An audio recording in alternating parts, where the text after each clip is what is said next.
Something about thermaling. So one thing I've had trouble with is if there's synoptic wind and you're getting thermals and you end up going over the back of the hill. Yeah. And so it's like, when do I bail? And I've gone too far and I'm not going to continue going up. Yeah. And I have to go back to the ridge now or I'm lost. And like quite a few times I feel like I've kind of only just made it back.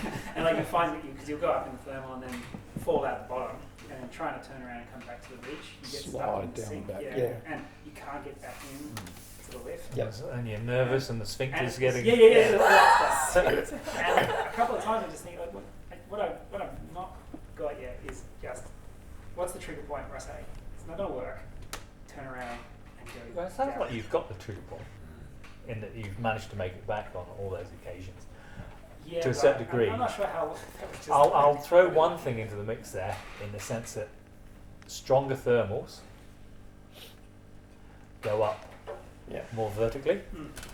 So and trigger, if you're say Winton, they will trigger further forward.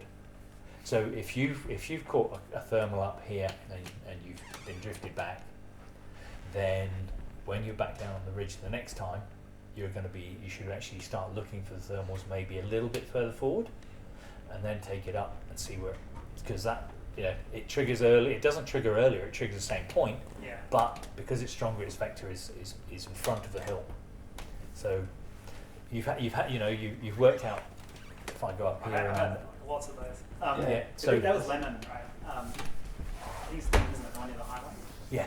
Yeah. So that was I guess fairly strong wind. You were there. I guess that's like, I was expecting the thermals to be pretty. Lemon's a bit weird too because it's not a classic hill like this. That's Lemon kind of goes up like thing, this yeah. and then goes up and up and up and then off the back. So if a thermal comes up and they're kind of, a strong one might be this shape, but a weak one will be pushed by the wind more. So then this little piece here, as it gets up here, this whole band gets accelerated. So the air out in front here might be doing, say, 5 knots, and then it's doing 8 knots here, and then it might do 12, and then back to 10 up there, and then it goes back to 5 off the back. So this 8 knot thing here will actually get stretched flatter like that as it goes into this stronger wind. Yeah.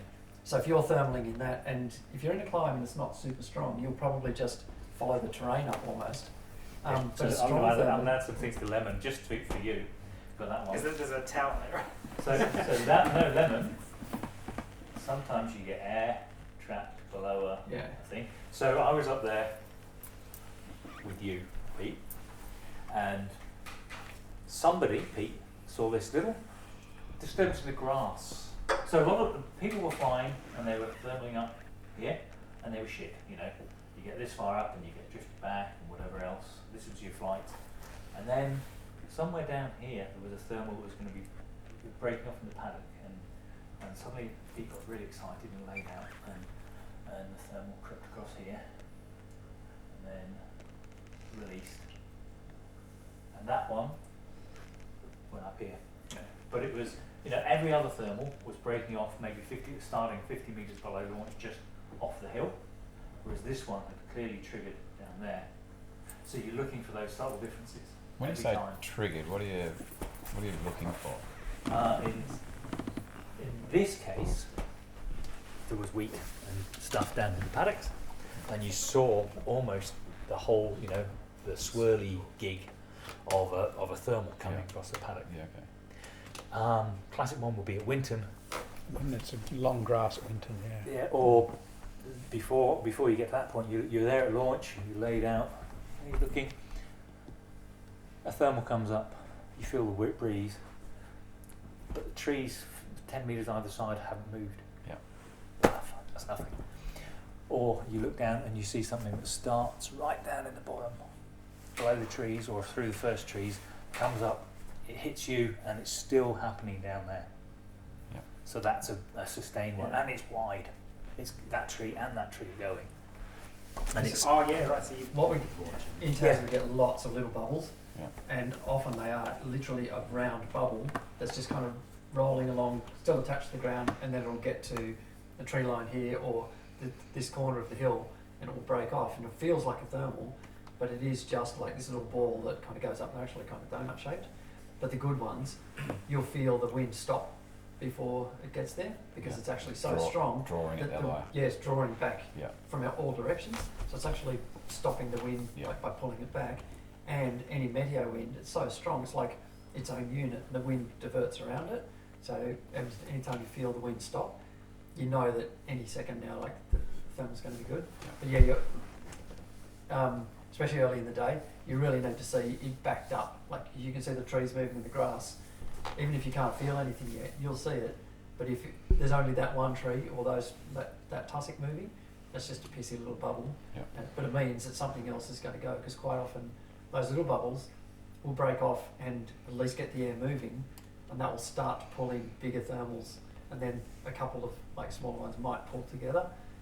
But it just takes that movement to get things started. Yeah. And So when people say launch into a thermal, it's that sustained thing they're talking about. Yeah, Is it, it's- you can see it still you down. can still Yeah. see it there. You know, you've been sitting there. You've sat through a few cycles, and you've kind of checked the time between them. You've checked the strength of them.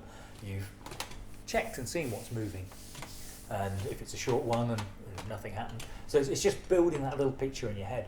So when we're on Mount Wellington and launching up there, you might have a spotter who's sitting up on the rocks and saying, yeah, it's moving all the way down there because you can't see it from the launch.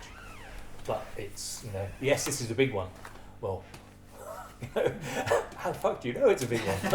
Well, it's a big one because the trees are still moving way down the hill. Yeah. And they're in your face, and it looks like it's going to be sustained. Or at Mount Wellington, you have someone who's reporting to you that they're still feeling the wind. There's the traffic spotter who's doing this. Yeah, Those but things also it's telling looking you. right down the hill and saying, yes, Okay, so I'm in the wind, and the wind is still down there, because that means I've got 100, 200 meters of but that's your own skills. Sentinels is a perfect, is a beautiful. You've got this scoop, and it looks down maybe 300 meters. yeah. And you can look down there and you can just see the trees right all the way up, because it's a concave scoop, and you can just see them all and go, it's coming. Oh dear. Yeah. Oh dear. Yeah, sometimes you're like, oh shit, I'm not going that one. Because the tree's like, it's like, oh, I'll sit there. So the clues are all there for those thermal flights. So like, I mean, in that case, you're seeing it develop, and you're seeing it move up the hill, and Yeah. you're feeling it, Yeah. and you're seeing it the whole way, and then you're going. Right? Yeah. In this Yeah. case, this example you just gave us, where Pete's seeing is Yeah. being developing further down, that's triggering further away from the hill. Yeah. So you're using different things there, right? Yeah. You're looking for the thrashing of the plants down, or the But grass then down. they're coming up through, and you're waiting till you feel you're feeling it. So that was still getting to the hill, though. Yeah. Yeah. Okay, Yeah. all right. So I waited till it was a nice launch strength, and then I launched. Right. Unlike Cyril the other day, or a few months ago, it was really light conditions, and we'd been there the whole day, well, many hours, and because they are pretty nebulous sort of thermals a lot of the time, he thought he'd sort of anticipated. So he saw the tree wobbling, saw a bit of bush wobbling, thought, okay, now it's time to go. So he went before the thermal has established itself at launch, and he just flew into a dusty and had horrible All right. horrible time for a few seconds and landed safely and everything. But yeah, I would have been inclined just to wait till I felt the breeze on my face, and oh yeah, that's good. And the other thing is with waiting to feel it is that there's all different quality of thermals. So say like the thermals coming up like this, a strong thermal, like I was saying, will pull air in from every direction. So that means if all the air's going at say 10 kilometres an hour, and this is pulling in at 10 kilometres an hour, all of a sudden this goes to zero on here. And as it gets to you, you'll start to feel the breeze. Like this will be kind of swirly air. So you can feel it, and you can pull your wing up. And this is the other thing from ground handling, you can feel the difference between neutral air and lifty air. Like it just, your wing leaps up into the air, but not like pulling you off your feet, but it just kind of pops up, and then it's really sitting there, and it's, when you turn around, you can feel it doing this. It's not like, I'm not getting dragged back, but it just wants to go, and it's actually pulling forwards. So it's got a really different feel. That's why it's worth even ground handling on top of a hill. You know, when everybody else is thermaling, just do that for a while. But the trap a lot of people do on really light days is, especially if you're not very confident with your launches, you want a decent wind to get your wing up.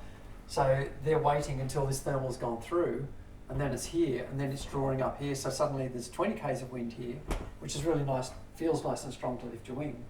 But that is all sink. So once the thermal gets to here, all this air is, that's all going up in here, and all this air is coming in down like this to feed it.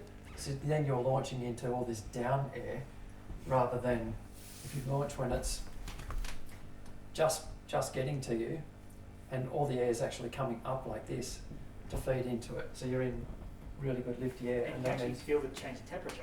you right? can, yeah. Yeah, that was like when we were at GAFs the other day, and Yeah. I was like, this is great, let's go. And you said, no, it's all sync. I was like, what the hell are you talking about? Yeah. And then So- the warm air comes through, and you can actually feel the difference. Yeah. And that's when you launch. So And I've that's been this effect. flying radio controlled gliders since I was like 6 or 7, and you know, competed and stuff. So we spend, because you're not in the glider, you get no feedback from it. Like this was before. Now they've got telemetry and stuff which tells you what's happening. But basically the only way you could know what your glider was doing was by watching it and seeing how it behaved and how it responded differently to control inputs. So you kind of just get really tuned into the air that's moving around you, because you suddenly, if you're standing on, even on the flats, you'll notice the wind change because there's a thermal over there drawing air in, so you know to fly over there to the thermal. And it's similar to this. When you're standing on launch, you can see it coming visually, but you also feel the air. I say like the air dances when it's thermic air, and it feels like it's doing this on your face. It's actually like sparkly air. It's like, I know it's all very esoteric, but it just feels different on your skin. And then as soon as the core of that thermal's gone through, you'll feel it just do this, and it just pushes on your skin, and you'll feel the temperature change. And I think it's actually, the temperature is only like a fraction of a degree different, or half a degree or something. But this is moist, like thermals are moist air, and moist air is more buoyant. And that's like why the thermal's going up. The sinky air coming behind is actually drier, and I think it feels colder because you get more evaporative cooling because it's drier air at a slightly higher rate. So that's the only thing I can put it down to. Because Again, this is a ton of shit that we told you. Don't expect, on the hill, just come and have a chat. yeah, Yeah. Because there's so much stuff. We haven't, haven't talked about. We're talking about thermals and cross country where Yeah. I mean, Yeah. you just need to get safely ridge soaring. Get the ridge soaring, get the hours up. yeah. Single hill, when it starts to come off early, later in the year, or hopefully now, there'll be people there. Come and have fun. Winton, focus on the units. Don't things like lemon. Ignore it. Seriously, it's going to be it's a shitty little bump that is thermic. There might be the odd day when it's dynamic, or little green dynamic. Yeah. But Autumn might be alright. Yeah. Lemon Hill looks really convenient and stuff, but it's a really shallow slope, so that means that there's a really narrow window of wind speeds that you can soar it. If it's too strong, you just blow off the back, and if it's not strong enough, you just fly to the bottom. The steeper the hill, which is good for fitness. the broader the speed range you can fly it. So lemon's it looks convenient, but it's actually a pain in the ass. So when you see the forums full of, oh yeah, we've got 11, we did 20k or 50k or whatever, that's, it's an incredibly frustrating hill to fly because of the kind of the small window for catching that thermal. Gaffs is good, I think, like not in full summer, but it's later in the season for sure. Yeah. So full summer is pretty frustrating because yes, you can fly Winton, but you can't fly it during the day. You've got to fly it half an hour to an hour before sunset. And if the sun sets at 9 o'clock, then you're going to be launching at 8:30, and you're not going to be home till 10. And it's just a bit of a pain in the bum. So it's a matter of maybe having your dinner and then going for a fly at Winton. But yeah, really in the first year, like, I think it's way more important to fly coastal and get really sharp at turning your glider, keeping it under control, and coming out of a turn exactly on the heading that you want. Like that sort of command of your glider, and ground handling, like just being on it. Just no matter what the wind is, if you can lay your glider out, keep it in control, get it up, get it straight, and even on the flat, you can run, launch, get feet like a foot off the ground, land, kill your glider, pack it up, do it again. Like it'll pay off so much when you actually start flying in thermals, when the air's completely random and it's gusty. And so in that progression step, one step at a time. So your glider falls out of the air at 1 meter a second. Full stop. You know. So if you're in ridge lift, that's going up at more than 1 meter a second, you're going up. If it's 0, you're going down. Fine.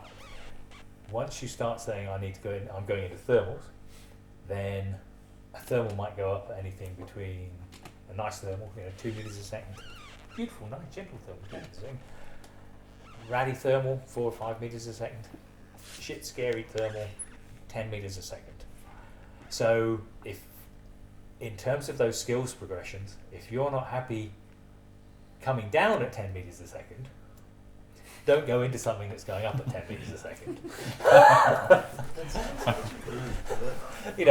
So, and again, the strength of the day, you can kind of get some estimate from the SKU-T diagrams and things, and work out what the thermals are doing. But 10 meters a second is 40 kilometers an hour, and that's actually spiral country to be able to come down at 10, 14 meters a second. So in that skills progression of making sure that you have done that before you need to do that, hard turns without getting into a spiral, maybe 4 or 5 meters a second down. So that'll get you down on a good on a regular thermic day. Big ears is like 2 or 3 meters Yeah. a second. Put on your speed bar as well, and it's still not much more than 2 or 3 meters a second. Yeah. Speed bar, big ears, all those things are, you want to practice them before you use them, before you have to use them.